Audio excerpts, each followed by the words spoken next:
हे बघा 14 जुलै 2014ला जे राष्ट्रवादी काँग्रेस आणि काँग्रेस सरकार असताना जे त्यांनी एक ऑर्डिनन्स पास केलं होतं की मुस्लिम समाजाला 5% आरक्षण हे ना कोणत्या धर्माच्या आधारावर दिलं होतं ना म्हणजे एक आरक्षण मर्यादा पाळून त्यांनी जे जी आर काढला होता तो असा होता की मुस्लिम समाजातील जे मागास जाती आहेत, जे 30-35 उपजाती होत्या, त्यात शेख, कुरेशी, फकीर अशा बऱ्याचशा काही जाती होत्या.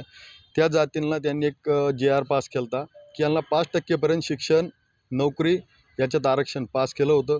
त्याच्यानंतर ते आरक्षण कोर्टात गेलं, सरकार बदललं. सरकार बदलल्याच्यानंतर ते कोर्टात आरक्षण टिकलं नाही.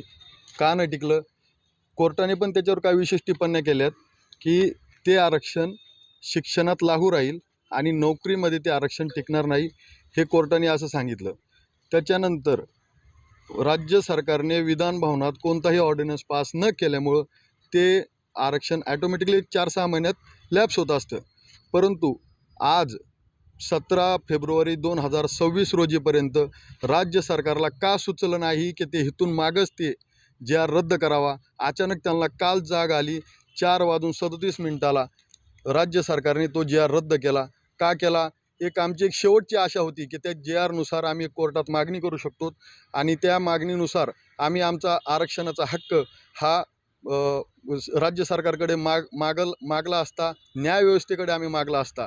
कारण की बऱ्याचशा दिवसापासून एक मुस्लिम आरक्षणाची मागणी होत आहे ना, ती धर्माच्या आधारावर होत आहे.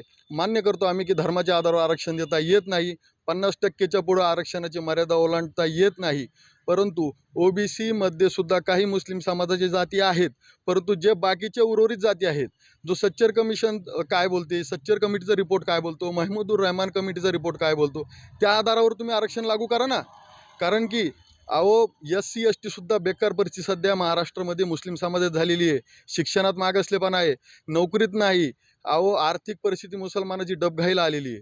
याचं कारण काय? यामागचं कारण राज्य शासनाने शोधलं पाहिजे आणि आम्हाला यामागे तुम्हाला असं वाटतं की कोणाचं षडयंत्र आहे? हो, 100%. अचानक तुम्हाला 12 वर्षानंतर जाग आली आणि तुम्ही एक जे आर पास झाला होता 2014ला, तो जे आर तुम्ही 2026ला रद्द करताय. हे कशामुळं?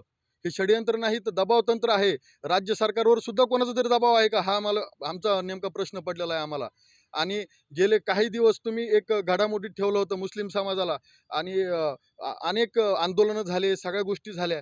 परंतु त्याचं फलित काही निघालेलं नाही. मुस्लिम समाजाला त्याचं काही उत्तर भेटलेलं नाही. यामध्ये तर राज्य सरकारने आम्हाला रमजानची एक गिफ्ट दिलेलं म्हणता येईल. रमजानच्या सुरुवात पूर्व संध्येला एक मुस्लिम समाजाला आणि याच्यानंतरची आमची सुरुवात अशी राहील. आम्ही येणाऱ्या काळात 1-2 दिवसात आमची मीटिंग लावून प्रतिष्ठानमार्फत आम्ही एक मोठं आंदोलन उभं करण्याचं काम या ठिकाणी आम्ही करणार आहोत.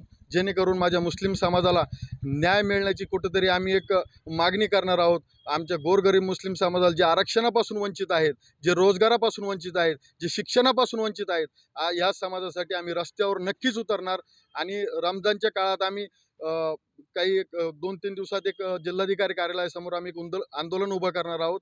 नक्कीच यापुढची अपडेट तुम्हालाही दिली जाईल. नाव सांगा. माझं नाव अरबाज पठाण. आम्ही सप्तरंग सामाजिक प्रतिष्ठानच्या वतीने हे निवेदन दिलेलं आहे.